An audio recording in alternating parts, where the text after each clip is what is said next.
Could you give us a little bit a taste of what For it is sure. you do with the diamond ray? Like, what does that look like when you're with clients or living waters? Would you like to do a water healing? I would love to. Yeah, absolutely. So I would encourage the listeners to pause and go grab a glass of water, a cup of coffee, tea, whatever. They can do this water healing with us too. There, I've just tapped into the diamond ray. I can feel all this energy coming in through back to the cranium.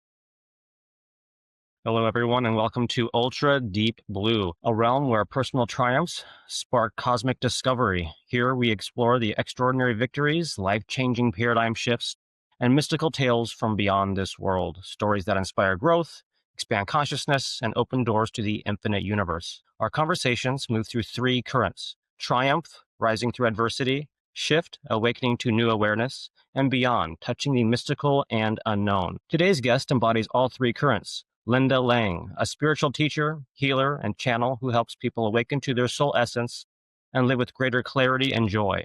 With over 35 years' experience, she is trained in the HUNA system of shamanic healing, hypnosis, NLP, and numerous other healing systems. She is the host of Exploring the Mystical Side of Life podcast and the founder of ThoughtChange.com, where she shares wisdom and energy practices to support spiritual growth, healing, and transformation. In this episode, Linda shares how a life-threatening illness at 22 became the doorway to a complete spiritual awakening, and how she now helps others unlock the magic within through her work with emotional alchemy, the diamond ray, and living waters healing. It's an honor to have Linda on the podcast, I must say, because when I first finished my book on dreams and consciousness, she was one of the few that welcomed me and gave me a platform to share my experience and my story with the world. So now I get the pleasure to have her on today as the first guest on the podcast. Linda, welcome and thank you for joining us. Jacob, honestly, it is my honor to be here with you today and especially to be your first guest. Thank you so much. I really appreciate it. All right, so let's start from the beginning. At the turning point, take us back to the time you were 22, newly married, with a young child, when your life suddenly shifted. Yeah, it was a very scary time in my life. And yet it's almost like the universe was weaving magic. So I'm married. I'm totally in love with my husband. I have a young son, right? Baby. And I just noticed a little bit of swelling at the back of one knee. And I went to the doctor and she thought, oh, yeah, there's probably a cyst or something there. And we investigated it, had it removed, and it turned out to be cancer. Even the doctors couldn't believe it. They had the growth analyzed 3 times, and each time it came back as a synovial sarcoma, which is a type of bone cancer, very aggressive. They told me I would be dead within a year if I did not have my leg amputated. And I had about a 50% chance of living for 5 years if I did. And that whole experience was so surreal. Honestly, it almost seems like a different life now, or a dream even. It almost seems like a dream, but it actually happened. I had a reoccurring dream that first week. It was very devastating. You know how I have a young baby. He's probably, I don't know, maybe a year old. We hadn't been married that long, maybe 2 years. And like, this was the dream. I had said to God, a Oh, couple weeks before right. this unfolded, that my life was perfect. I didn't want any change. And poof, complete change, right? Complete change. Anyways, this dream that I had 3 nights in a row was about going to the train track and laying my leg on the track. So the train, when Right. it came, it would take my leg off. And, I know you work with dreams, and I know you understand how personal the interpretation is. So my 22-year-old self Mhm. interpreted that as I am not supposed to have my leg amputated because it is going to be like a train hitting me. Mhm. So I Mhm. said no. And it was challenging because those doctors, they did everything they could to convince me like guilt trips because they really believed this was my only chance, right? This was my only Mhm. chance. Mhm. And from there, I was divinely guided on therapies and treatments and how to maneuver the actual healing part. Hmm. But before that even happened was that spiritual doorway opened. I had a Right. visitation a few days after I was diagnosed that Hmm. just blew my mind. Can you tell us more about that visitation? Well, it happened at night. I was at my sister's house. She lives in the country, black, black, dark and dark. I mean, honestly, I actually tried to find my nose by going like this when I laid in bed. It was so dark. And I was crying because this is not what I wanted to do. Wasn't in my plan, right? This was not supposed to happen in my life. I didn't smoke, I didn't drink, I ate according to the food guide. Why is this happening? And I just prayed essentially for strength. And the next thing I know, this light came into the room through the ceiling, a golden orb, and it came Oh. and it stopped like right here. And I looked at it, and then it entered my body through the cartilage of my nose, went up into my third eye. And as it was inside me, it's like it opened a portal. I was completely somewhere else. I was not aware of it being in a bed, being in the dark, being in this situation. I was surrounded by light and love, so much love. You have no idea how much love Hmm. there is for you and just waves of more. And I would think there couldn't possibly be more love. And then there would be a wave with more Wow. love and more light. And it was just so calming and comforting. And, it's like held in the embrace of the divine. And then as it dissipated, when it stopped, it's like falling out of the Garden of Eden, right? Back in the darkness, back in the bed. This is what's on my plate. But it was a taste, just a taste of a totally different reality. Yeah. Would you say that this is sort of like an NDE type experience? I've heard in NDEs they go to a place to where it's definitely not here. It's very peaceful. The ultimate feeling of love. There's no fear, and there's that sense of unity. And then when they come back, they're like ripped out of that loving place, and they're put back in this fear hole, in this pit. Was it similar to that? Similar, I wasn't met by anyone, so there was Mm. no guide or angels, but there was that sense of unity and oneness and you know, just mind-boggling love that you can't even Hmm. fathom. You just can't fathom. So very similar. Yeah. So, would you consider that place like home? Like you're going back home, or is it Yeah. familiar?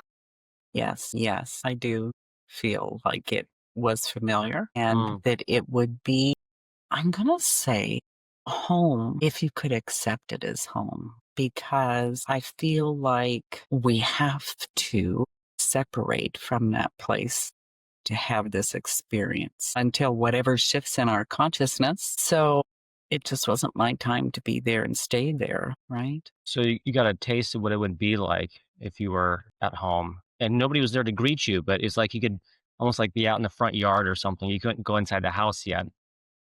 Okay.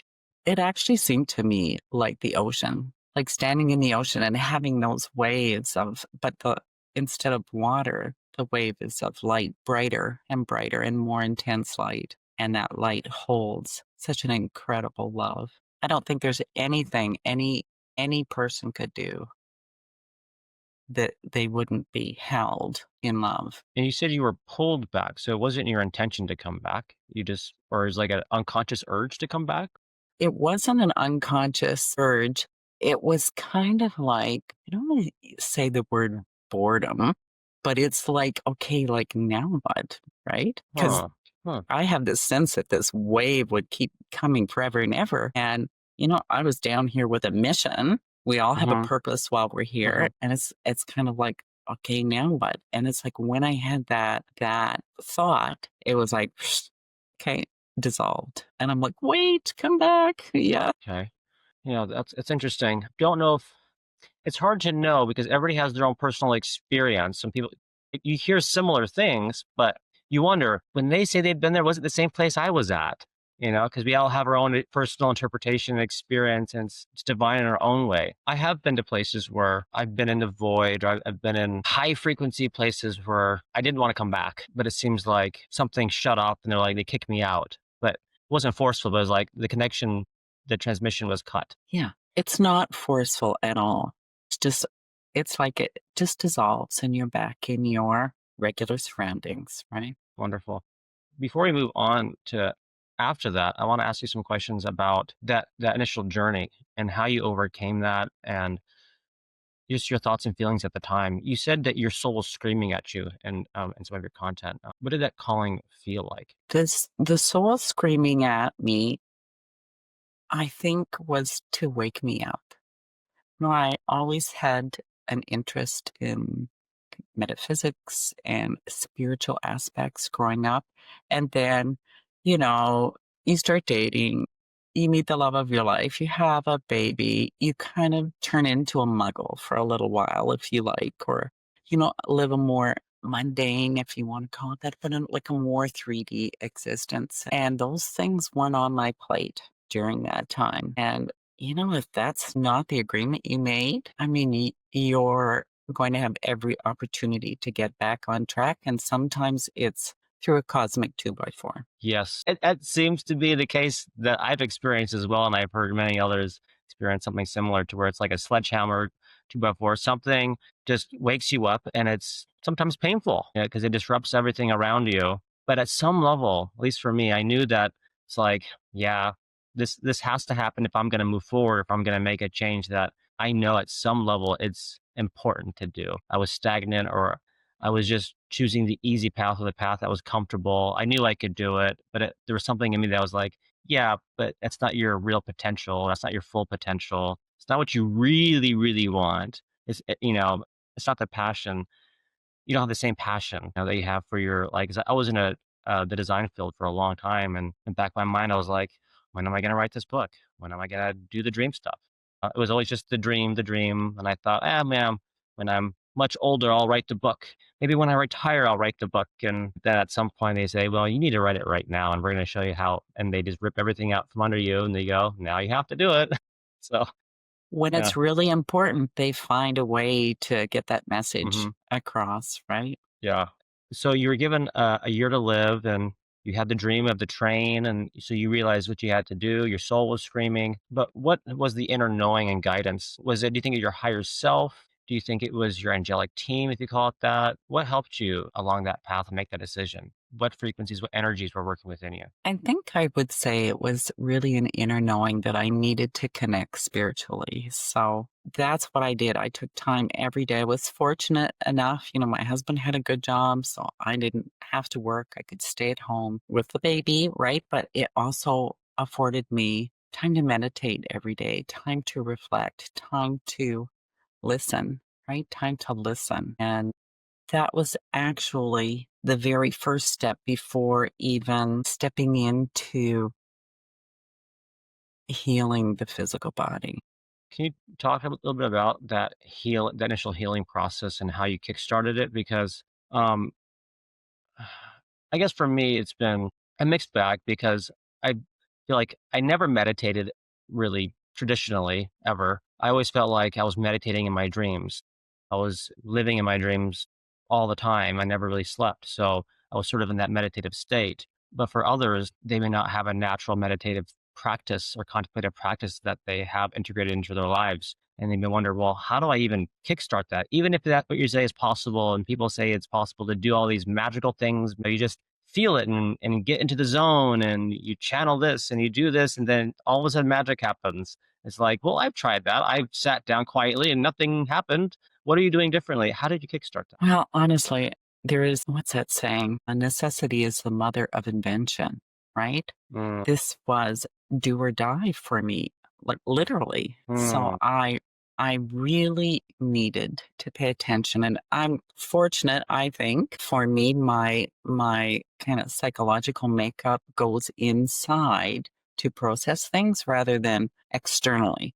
So that was a big, big help for me. I also like started to read the Bible because I grew up Christian and I would, you know, listen, I would read the Bible and I would look for windows of opportunity that could Hmm. help Hmm. my unconscious or my subconscious to this. I didn't know is what I was doing, but I was looking for places that could give me faith or hope that something different from what the experts were saying could happen. Right. And it worked beautifully.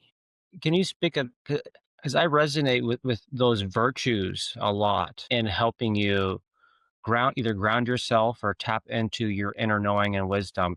And it seems to be that whenever I surrender, right? You hear that as a common thing.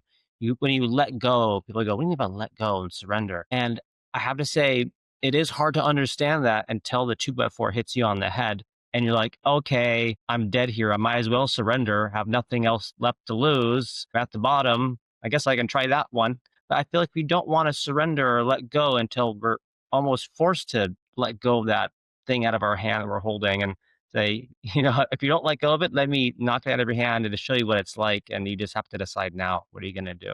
Can you talk about that? Surrender, maybe? I think that's so true. We like to know how things are going to work out, and we like to do our little steps to make it work out the way we want it to work out. And yet, life is so unpredictable, right? So unpredictable, so much change. Like even now, the way the world is now, there's so much change. It's almost like the more you try to hang on and control it, the less control you have. And there Hmm. does get a point where your life circumstances may be, for me anyways, it was overwhelming, emotionally overwhelming, mentally overwhelming. I wouldn't say spiritually overwhelming because that was my grounding force. But when I kind of surrounded myself with light and surrendered, like you say, it was like, I didn't pray to be healed. I Mm, didn't, pray to take this away from me.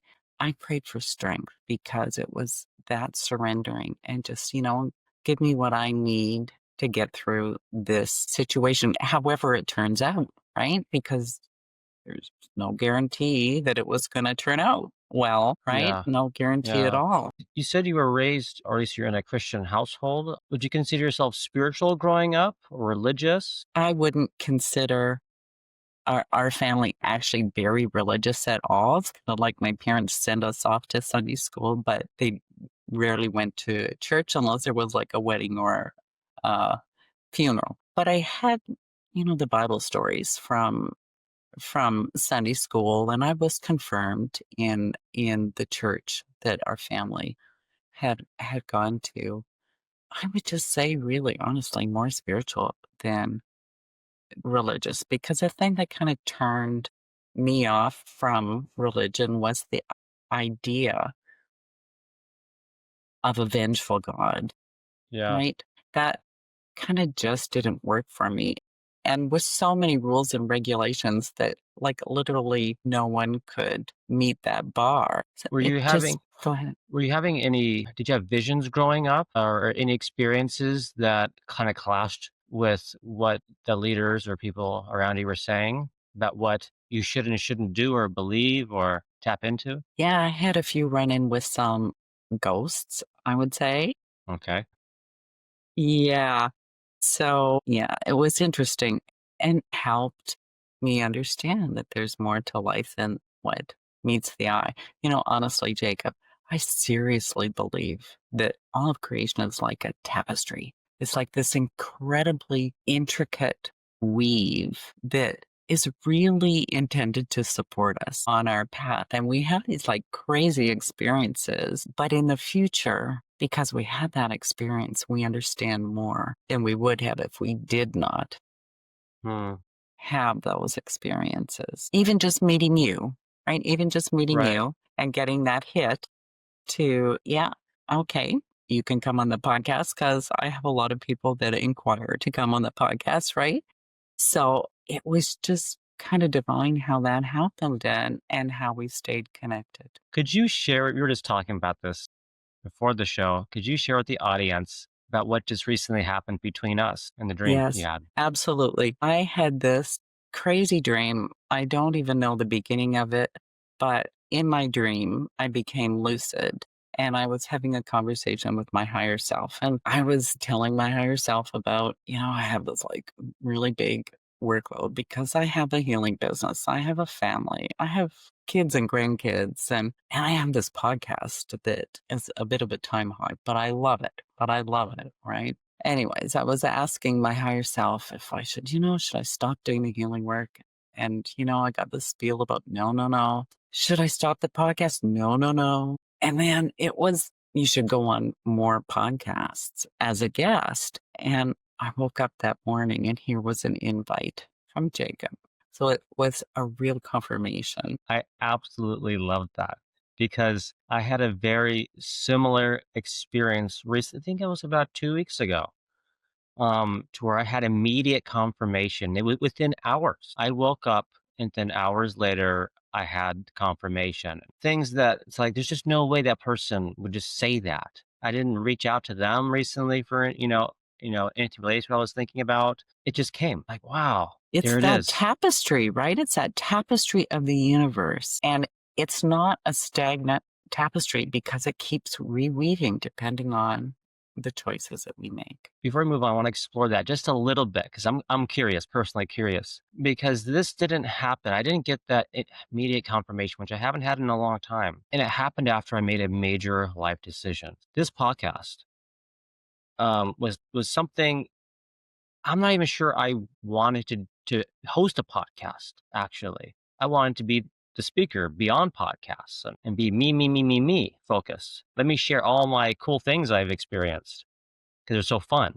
But once I removed myself, I got my ego out of it and said, well, what is it I'm really trying to do? Am I trying to push my stories out there? Or am I trying to really share the stories of the world and make it less me and more us focused? And that does include me. And I forget that. I forget that I think us and think, well, it's all them and I'm not theirs. Well, no, us means me too.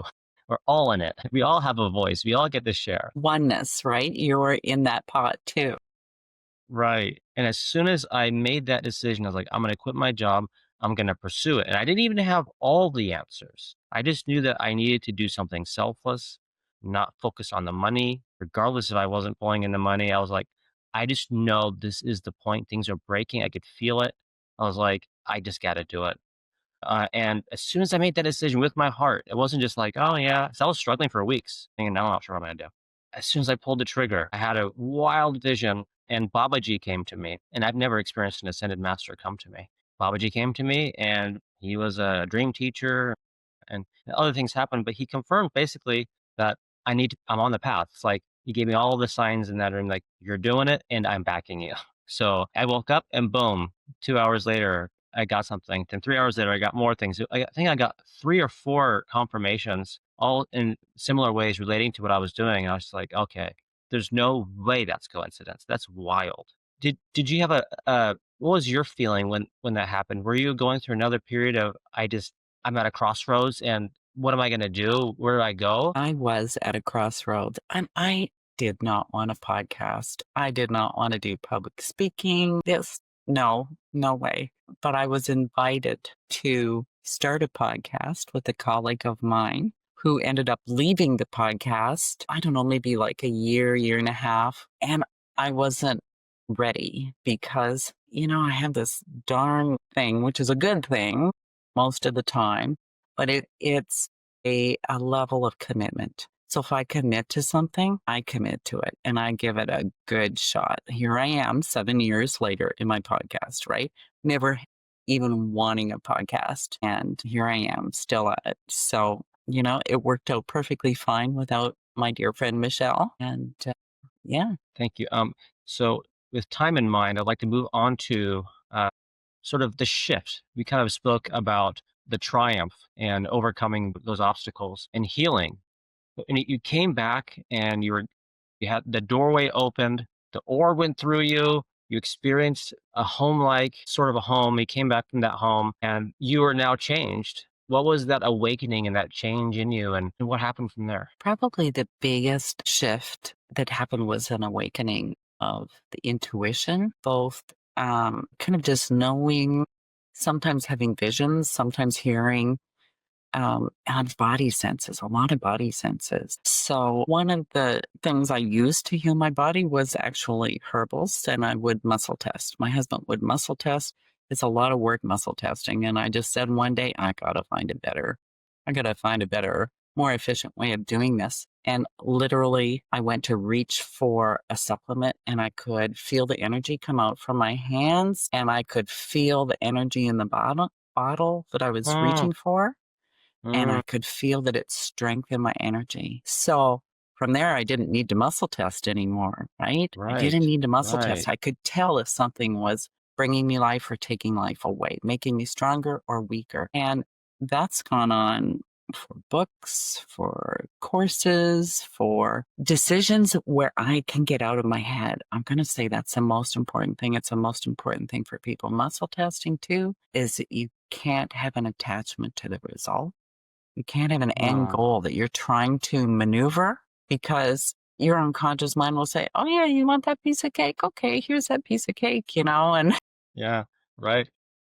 right? So you have to be able to step back, become the observer, and just allow the magic of your body to unfold. So that was one of the things that happened. And I mean, I have a longer story about the magic of that and how that was fundamental to me healing. Fundamental. But I don't want to take up all of our time on that story either, unless you want me to. Yeah. You're always welcome to come back. We'll see how far we can get on this episode. So you said you could feel the energies of everything around you, whether it was, like you said, like your pills or supplements, whatever it was. How can others reach that? Do they have to go on a deep spiritual journey to get there? Is it different for everybody? There's a certain practice they have to do. Okay, so there How do you get is there? no, I do not believe that there is a kind of cookie cutter process that you can do to to access that. But I also think it doesn't have to be as life-threatening and challenging to do it if you really want to do it.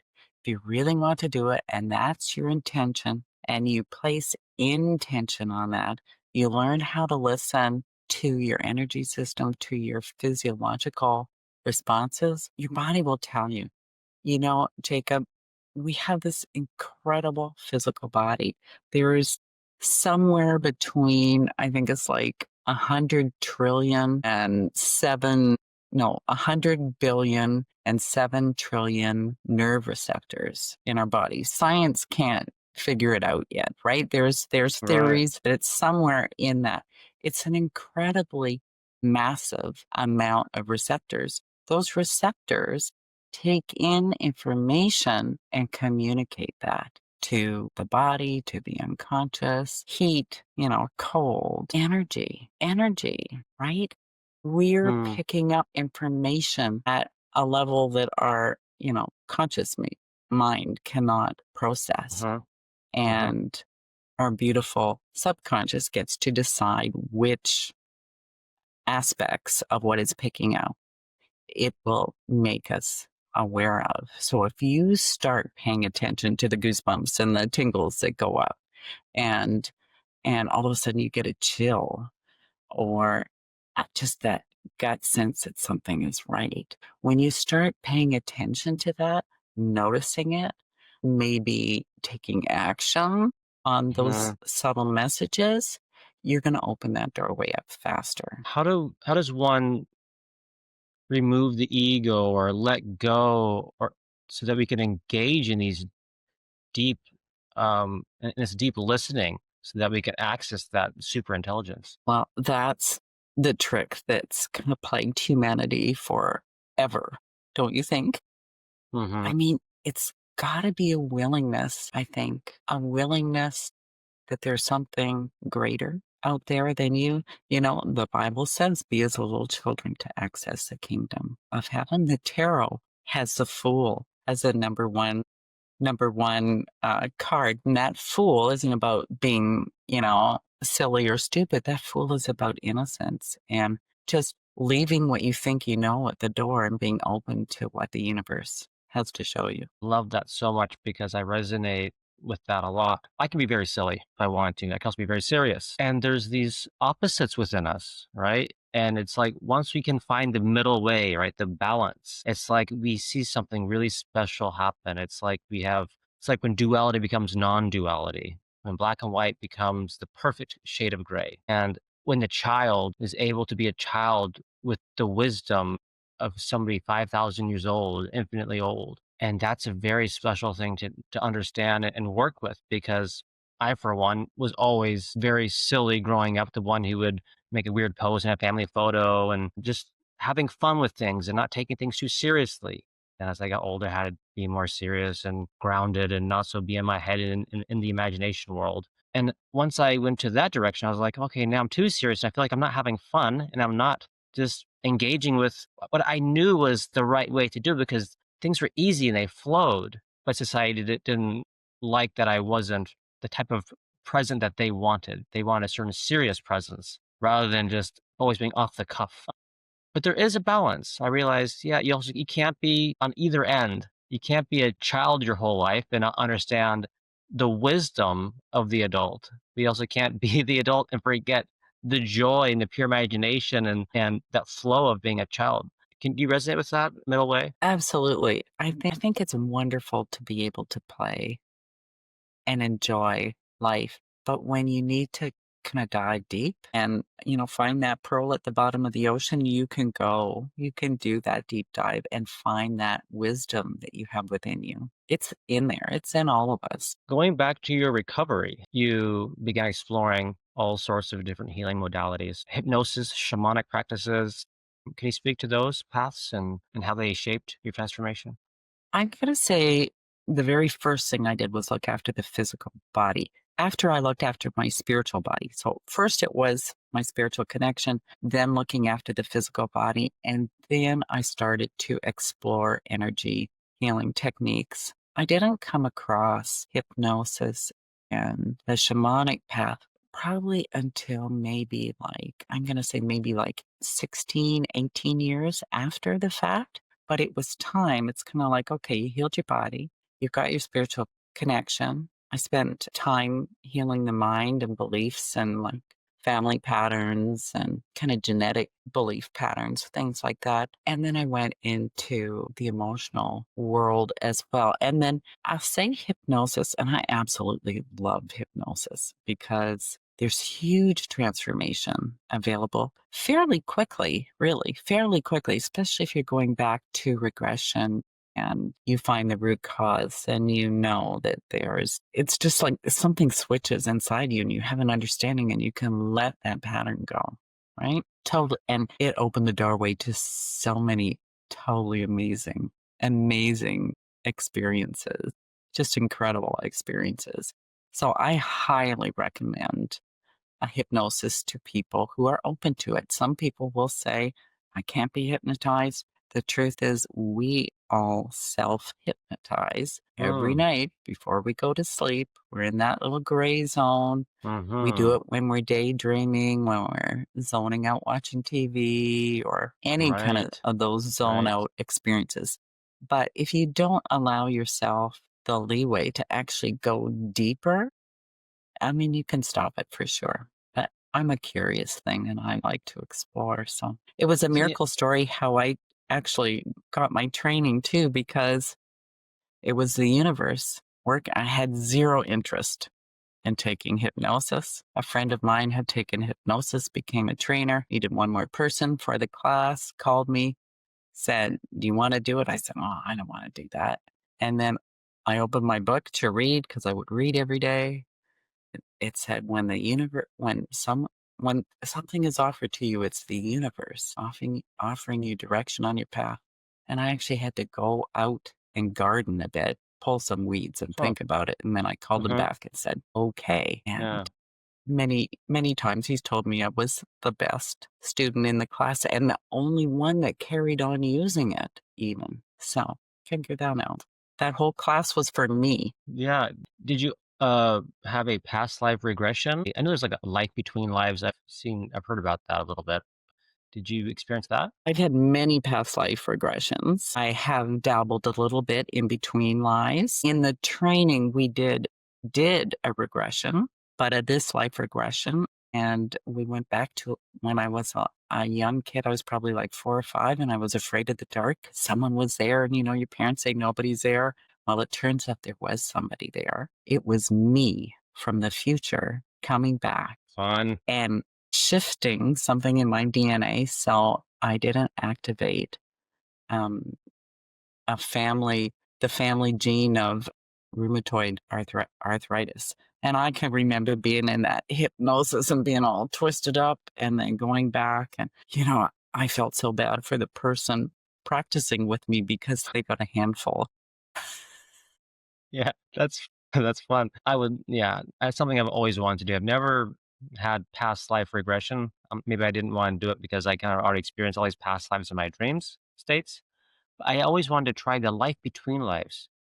Did you ever have one of those, a life between lives? It's really interesting meeting with the council and kind of just having that ethereal sense that Hmm. is so different than what we Hmm. have here on Earth, right? Hmm.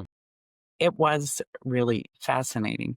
And again, you know that you're fully loved, that you're not judged. You're maybe, I'm going to say, you don't totally get a clean slate. You get understandings, right? You get understandings. Oh, that's why that happened. Oh, this is what I was here to learn. Oh, I could have done this and it maybe would have had better outcomes. It is really interesting. It's kind of like the past, like the NDEs when they go through, Hmm. um, their life recall, except it's not specific on a life, right? It's kind of, Hmm. this Hmm. is, you know, the place of the soul and your guides there, your main guides are there and spiritual counsel. And you can go to the Hall of Records and, you could just go explore. It's very, very interesting. I will say I've done that with a self hypnosis. I haven't had a session with a hypnotherapist to do that. Interesting. What did it look like visually? Was it high fidelity? Were there more colors? I'm gonna say that the colors seem more alive, if you can understand that. And I think you probably can because I know your dream life is so rich. It's like everything is more alive. And if you think something, it's like right there, right? It's like Right. right there. So there's no delay. If you want a piece of apple pie, you don't have to like bake it or go to the store to get it. It's like right there. What do you think about this thought? These are just my thoughts I'm tossing around to you to kind of do a little volley here. Because I feel like when I'm walking out in nature or if I'm engaging in something and I really surrender and let go and s- I'm calm within and my the chatter starts to decrease, I feel more connected, right?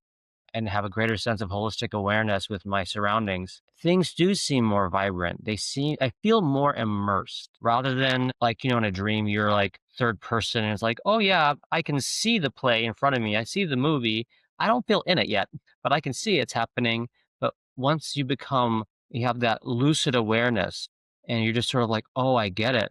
And you're kind of immersing into your surroundings, think things become brighter. It's like when you're lucid, things become clear and the colors are there. So it makes me wonder if it's sort of similar. It's like we're in a place where the ego is so low to where it's like the colors have always been there. That vibrance has always been there, but it's only once you're allowing yourself to fully be present and immerse yourself that you're able to see them or experience them. What do you I think? totally agree. I do agree. And I will say that the very first time I did a shamanic journey, and I actually walked there with someone local. It was actually my hypnosis teacher who was starting a circle. And walking home, all you could see all of the trees had an energy field, and they just were shining. And the stars were out because it's probably, I don't know, maybe like 9 or 9:30 at night, and it was so expansive.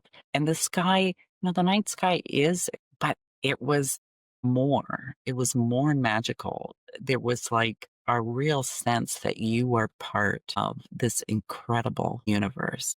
Thank you for sharing that. I want to move on, but I do want to share with our audience a little description of what this is for a general audience. So not everybody has had the same deep spiritual inner life that we've had. Could you share with the audience what a past life is, what a life between lives are? Yeah, for sure. Life is really referring to a spiritual concept called reincarnation, where we have more than one life experience. Life here on earth is almost like a school, is what some people would consider it, where we learn certain spiritual principles. It's not about being a doctor or being a lawyer, it's about learning about compassion, forgiveness, love, high spiritual qualities, essentially. Other people think maybe it's not a school, that it's more, we're here for the experience to have these experiences because we can't experience them fully on the other side because there is all that is there, right? So we have to kind of segment off to have these really rich and challenging experiences down here. So the idea of a past life would be something you've had before. The idea of a future life would be something that's yet to come. Many spiritual traditions think all lives are being lived at the same time. So perhaps a better idea of a past life might be something that happened in a year prior to where you are now, right? And this can be other planets, right? Other life forms. And the in between would be the time spent in the other world, kind of setting up the next life, reviewing the life you've just had, reviewing your soul's growth, and getting ready for the next time, right? Thank you for sharing that.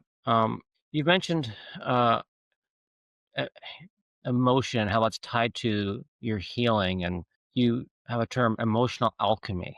Can you describe the process of what that is? What is it, and how does it work? Absolutely.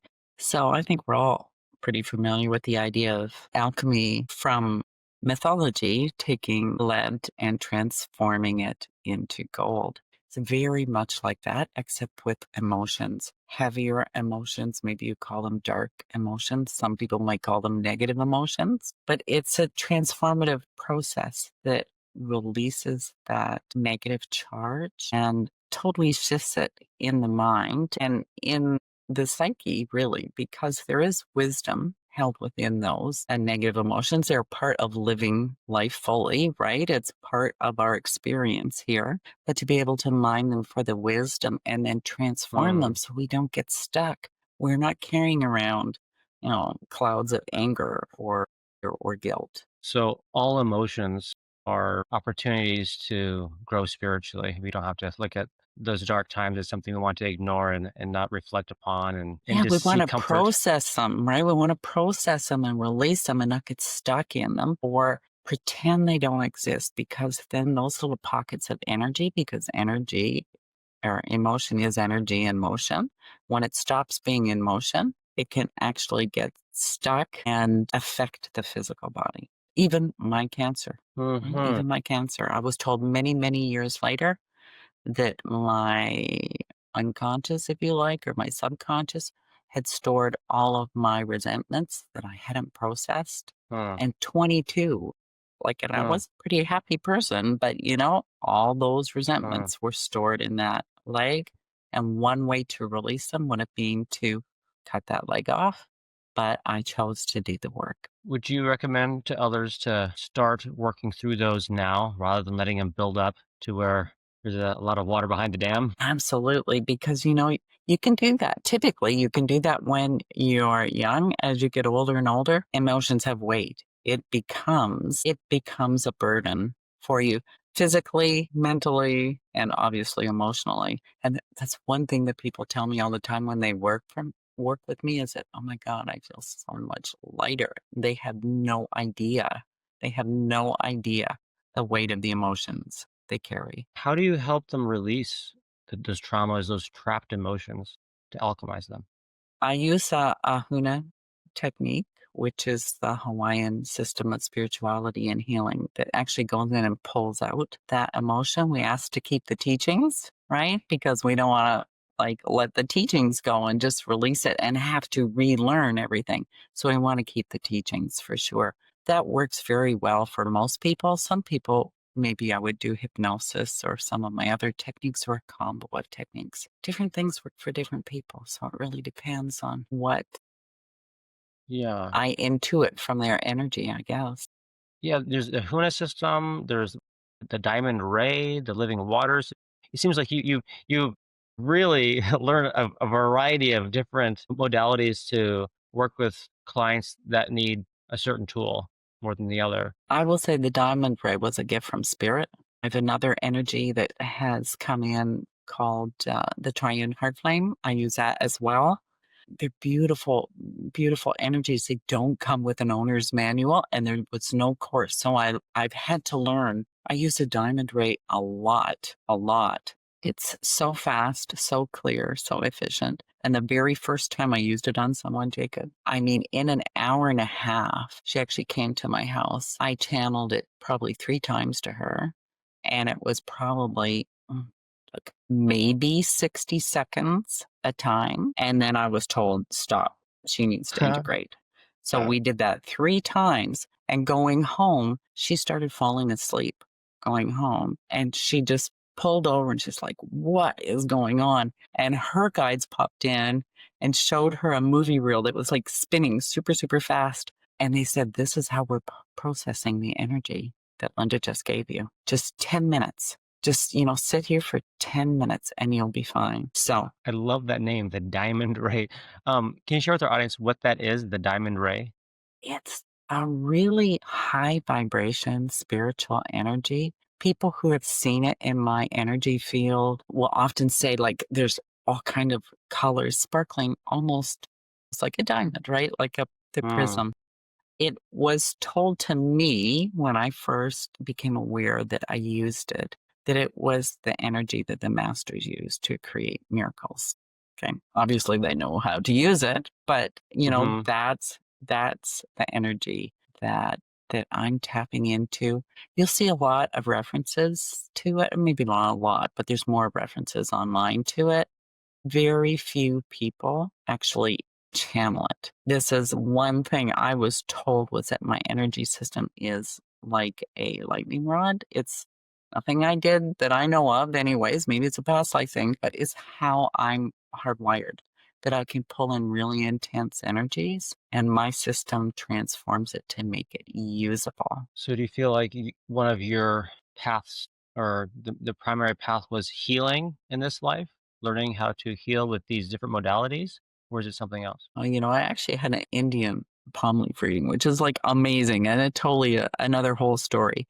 But it actually segmented my life into 3 parts. There were 3 parts. The middle part was on healing, both healing myself and healing others. I didn't intend to be a healer. I took all of the training that I took to heal myself. I was just really good at it, right? Hmm. So if I can Hmm. help people and I can see one of the things I see is their patterns and how their actions create the trouble that they experience or how their thoughts create the trouble that they experience. So if I can help them get out of that, it's also more comfortable for me as an empath, right? And Yeah. it's helpful for them, obviously. The last part of my life, so the third section is about spirituality and becoming a spiritual master, a spiritual teacher. So that's where I'm getting my sea legs, I guess I would call it. That's Hmm. what I'm working on now. Yeah. And it's huge, right? The spiritual world is huge. There are so many different modalities, systems, which I mean, for me, it makes sense. It's like, well, there's an infinite amount of ways to channel or to tap into this infinite source. So if somebody was to, let's say, well, I feel like I'm doing a different type of ray, is that okay? It's not the diamond ray. Am I doing it wrong? What would you say to somebody who is really experimental or really tapping into their self? And they're like, well, I'm coming up with different ways of healing that nobody's talked about. Is this something I should pursue? Is it a bad thing or just go I with would it? say, Yeah, explore. I would say, am I doing it wrong? We have that very linear kind of mindset of that there's a way to do everything right. I Hmm. would say, as long as you're not hurting anyone and you're not dabbling with the dark side, because there is a dark side, go for it. Hmm. Expand, explore. You'll find out soon enough if it's working well for you, if it's not working well for you or for your clients, if you're working with people.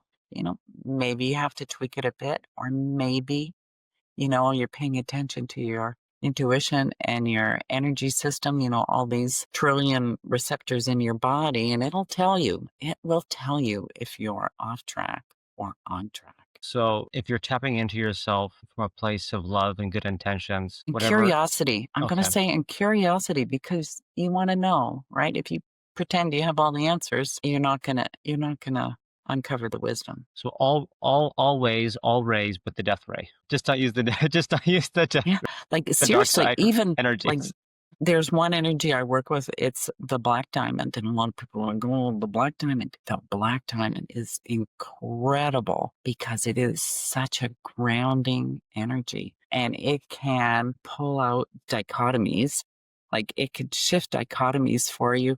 I mean, I had to bring politics up, but I had to use that on myself to help me with the current political climate because it's so easy to get sucked into it, and it worked like a charm. I'm definitely going to contact you after this. I want the diamond ray. I want the black ray. I want all the living waters. I'm ready for to take the deep dive into my own ultra deep blue self again and rediscover myself and be a student and embrace all the love and teachings that are around us. I think that's something I'm really learning is that, especially when you spirit, say you've been spiritual or an empath your whole life, and we go through these deep journeys and we learn a lot. And you go, oh, I think I figured it out. I think I've gotten a hold on it. And then you go, maybe I didn't, but you keep moving on. And after a while, you're like, I think I have some pretty good systems. I think I know enough. This will get me, this will help me until I die. And then at some point, you realize that's not enough. There's something I'm missing. I feel like you're constraining yourself. There's always more.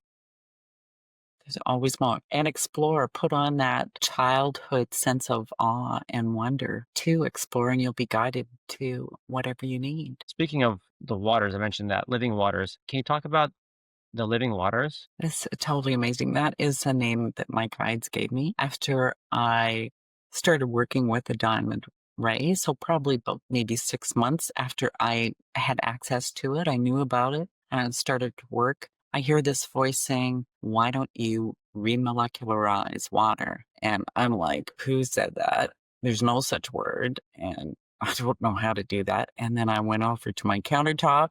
My glass of water was there. I knew like that how to do it, and I could taste the difference. And it's like a parlor trick or something, because if you use it with coffee or tea, it takes the bitterness away. You can use it on a bowl of soup. You can use it in an orange, any high content water, food or beverage, your bath. You do it in your bath water, and it's just so smooth and silky. And of course, we're 70% water. So then we have that water inside us. My guides tell me it's the fastest way to get the energy on a physical level, because when you're channeling energy, it has to go through all the layers of the aura.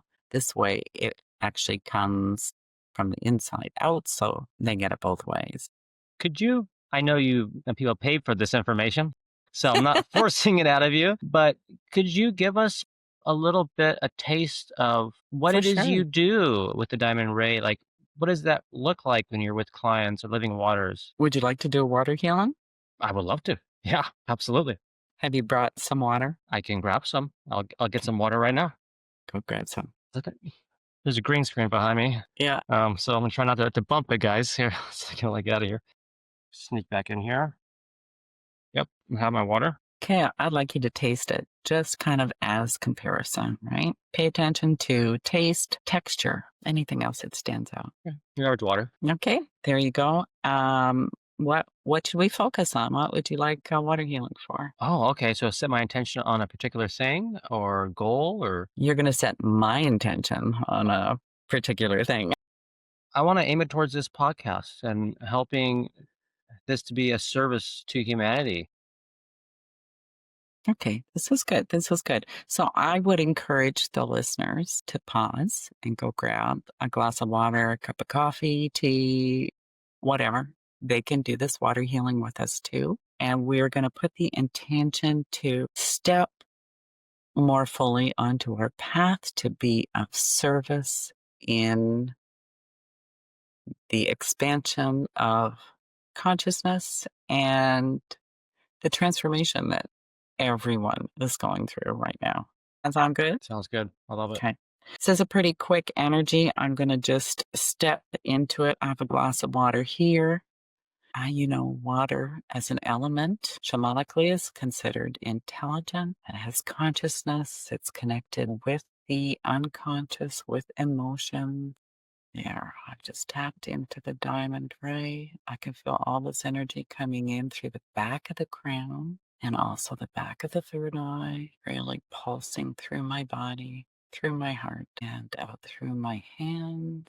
It's actually pulsing in the forehead area as well. So it's kind of like shifting the perception, right? Because it's all about our perception. Everything we need is already here. All the wisdom is already here. All the spiritual energy is already here.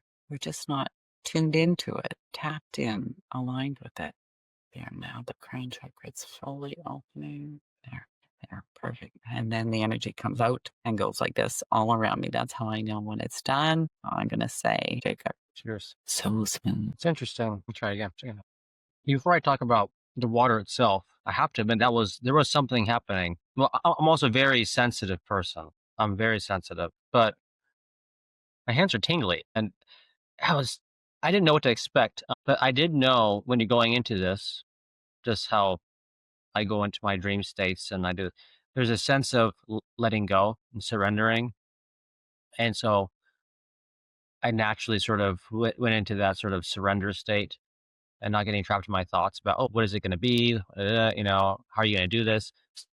Listening and falling asleep, falling into the trance, allowing myself to fall and fall and fall into this. And as soon as I let go, my vision was starting to cross and blur and kind of, yeah, almost like magic eye ripple kind of things. It's like things are being pulled in and kind of vibrating a bit. And I was sort of getting lost in a little trance as you're doing that. I was like, wow, that's funny. Because as soon as you started, I was like, is it me or is it? And then I go, oh, I'm thinking again. As soon as I saw that, I started like, okay, that's right. Let go. Go back to your breathing. Let go. Don't get trapped into. Well, this is cool. And then I allowed it to happen. And so when I had my first sip, I had the thought again, what is it going to be like? So I go, let me try again so that I can get out of my mind and just experience it. And because I wasn't thinking, it's hard for me to necessarily describe what it was like at the moment because I was not thinking. I was experiencing. And so all I can say was it was very clean. It's interesting. So it's like, were the impurities removed, or was it me who was in this state who allowed me to only experience the good qualities? Either way, it was a much better experience. I guess people could say, well, if you test it, you'll know. Either way, the experience was better. And I would like to think that there was something going on because I definitely felt it.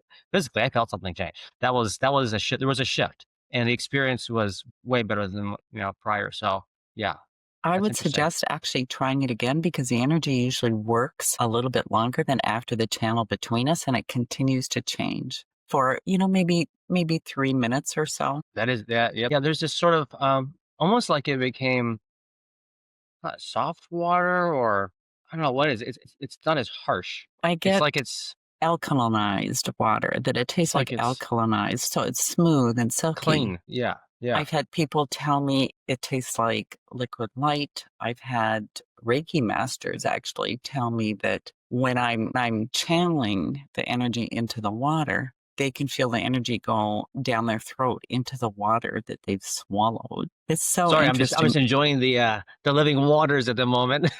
So it's Well, nice. and living because it's It's alive. It's structured specifically for you. You could share that very same glass of water with, your best friend, and they would taste it and go, "Whoa, this is terrible," because it's not structured for them. I have done a couple in Australia where we did a jug of water and they poured 2 glasses and they tasted each other's glass and they knew which one was for them and which one wasn't. And I had a client here once as well, and we mixed the glasses up, and she's like, "What's wrong with this water? It usually tastes so good." And I tasted the other glass, and it's like, "Whoa, it's terrible," because we Hmm. had each other's glasses. So Funny. it's Yeah. crazy, Yeah. but it's a miracle, really. It's very magical. Yeah. So we're getting close to wrapping this up. I want to have speak to a couple questions about integration and reflection about all of this, from triumph to the shift to your practices. So your website says challenges are sacred invitations to grow and evolve. How can listeners begin to view their own challenges, obstacles as portals instead of punishments? That's actually a wisdom teaching from the Huna system, where we celebrate when our stuff comes up, because if we know it's there, we can do something about it. If it's unconscious and we're just having reactions and reliving the same pattern, it's going to keep going and going and going until we understand that it's something that either brings us wisdom or that needs to be healed or that can actually help us expand on our path. So it is a little bit of a shift in mind. It's not always comfortable, but I'm sure most of your listeners can think of something that they've gone through that was really challenging. And then after the fact, they could see the gifts in it or how it shifted them and put them on their path. Yeah. There's a train in the background, so I'm waiting for that to pass. Is that a train? Yes, I just turned off my microphone. No, it's okay. Sorry.